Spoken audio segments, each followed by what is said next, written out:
2024 मध्ये एका महिलेचे अंघोळ करतानाचे भ्रमणध्वनीत चित्रीकरण करून सोशल मीडियावर प्रसिद्धी करून बदनामी करेल असे धमकावत तिच्यावर सतत 2 वर्षे अत्याचार करणारा गिरझणी तालुका माळशिरस येथील विकास सोसायटीचा कर्मचारी उमेश जगन्नाथ साठे याच्या विरुद्ध अकलूज पोलीस ठाण्यात गुन्हा दाखल झाला आहे। या प्रकरणी पोलिसांनी आरोपी साठेला अटक केली। याबाबत अकलूज पोलीस सूत्रांकडून मिळालेल्या माहितीनुसार पीडित महिलेने दिलेल्या जबाबानुसार 2024 मध्ये ती आंघोळ करताना उमेश साठे याने त्याच्या भ्रमणध्वनीत चित्रीकरण केले होते।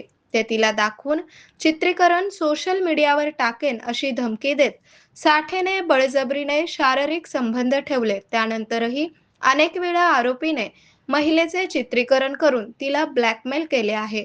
याबाबत पीडितेच्या पतीला संशय आला। त्याने पत्नीला विश्वासात घेऊन विचारल्यावर तिने घडलेला सगळा प्रकार सांगितला।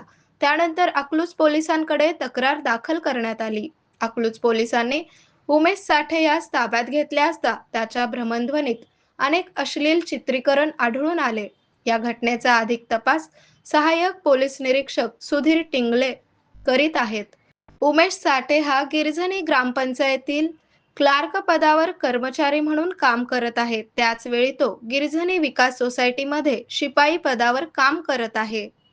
आरोग्य म्हणजे केवळ औषध नाही, तर निसर्गाच्या योग्य उपचारांनी मिळणारी खरी आरामदायक अनुभूती।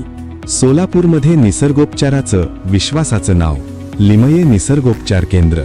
इथे उपलब्ध आहेत विना औषध उपचार पद्धती, ॲक्युप्रेशर, ॲक्युपंक्चर, कपिंग आणि मसाज थेरपी।